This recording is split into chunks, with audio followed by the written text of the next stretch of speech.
Don't you hate that feeling of regret? We all do. It happens every time we make a dumb purchase.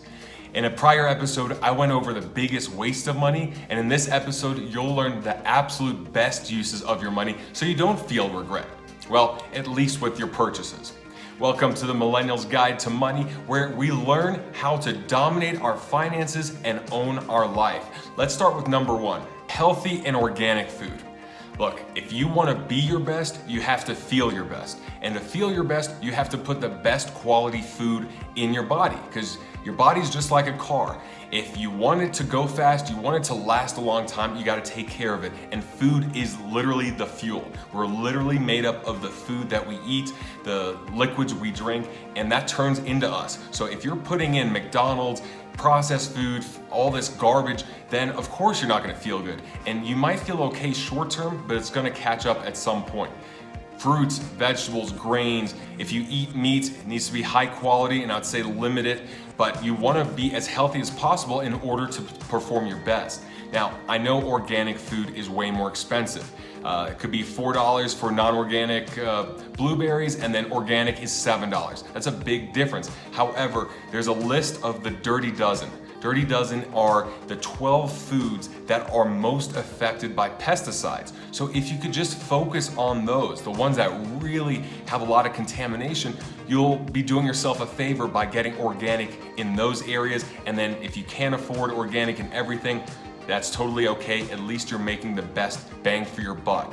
You can also buy frozen instead of fresh. For example, I can get fresh spinach organic for about $5 a bag, or I can get frozen for $2.50. Now, since I use it for a smoothie, it doesn't really matter. I let it thaw and I throw it in.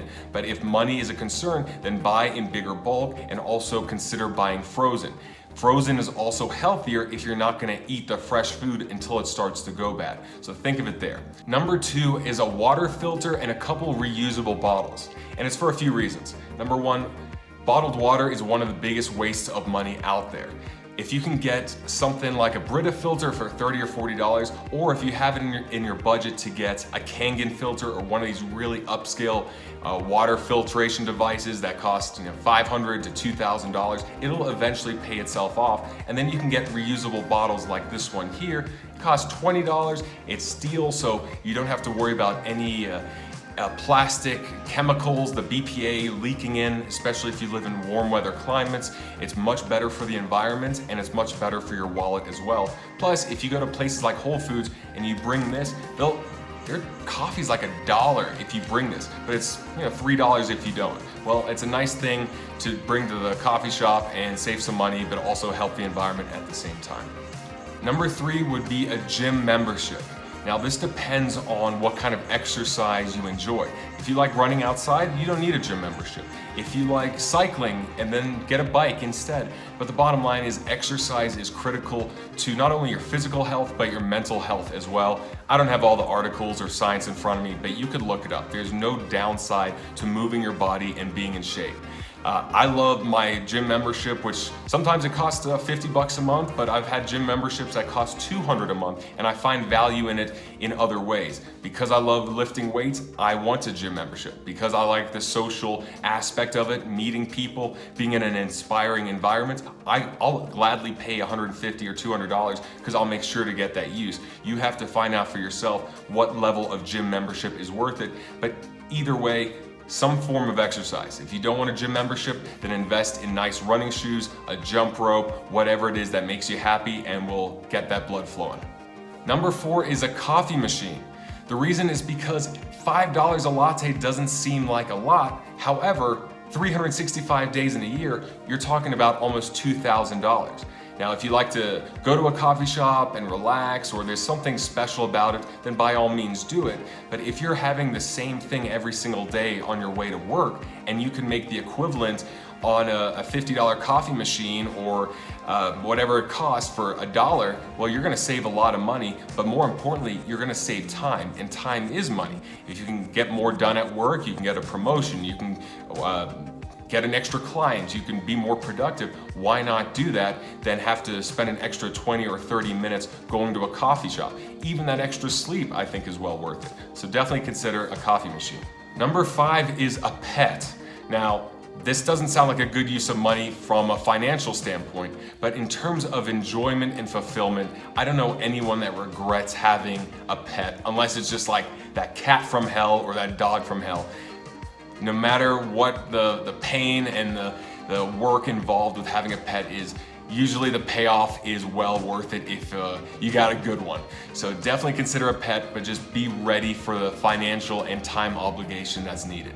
Number 6 are books, apps, software, things that teach you something, things that teach you either mindsets or a skill. Like Duolingo is an app for learning a new language. There are Audible, which you can have all these non-fiction books, all these biographies, things to get inspired from, things to learn about, whatever your career is. Anything that helps you advance in your career or your mindset or your happiness is well worth it. And now there's more ways than ever. You're watching this on YouTube. I would put this in the same category. There's also podcasts and physical books, audiobooks, seminars, anything like that. Number 7 are experiences. Kayaking classes, salsa classes, improv, just these different experiences that broaden your horizons and give you actual real life wisdom and experience. It's not the purchase, it's not the fancy jewelry or the nice clothes or anything like that. That doesn't bring you any wisdom or open your horizons. When you do classes, you take classes, you do these things that are outside your comfort zone, that's when your brain really starts making new connections and you start feeling a lot of fulfillment, and you also gain confidence from doing these things. Number 8 is anything that helps you face your fears. So that could be skydiving if you're afraid of heights. It could be scuba diving if you're afraid of being underwater. It could be Toastmasters class if you're afraid of public speaking. Whatever it is that scares you the most, you face, and when you get over it, you'll have more confidence in everything in life because of it, and nothing will seem like a challenge. For example, if you're afraid of needles, then giving blood could be one of the best things you can do, just because once you do it, you realize, hey, it's not so bad. I can take on everything else that I'm afraid of because I've gone through the worst. That is an investment highly worth the cost. Number 9 is affordable escapism.